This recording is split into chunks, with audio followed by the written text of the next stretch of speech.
Welcome back sa ating channel. Naging mainit nga na usapin sa mundo ng social media. Laila de Lima, inutusan si President Bongbong Marcos. Dito na nga hindi na di umano at inuutusan pa ni de Lima si President Bongbong Marcos.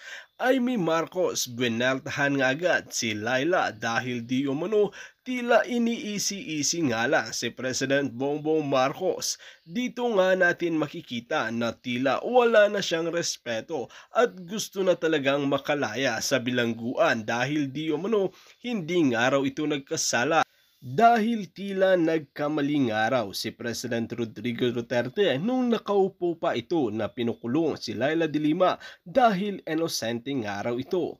Well, para nga sa karagdagang impormasyon, panoorin nga natin ang buong detalye. At kung bago ka pa lamang sa aking channel, huwag kalimutan i-click ang subscribe button at notification bell para lagi kang updated sa ating mga bagong video.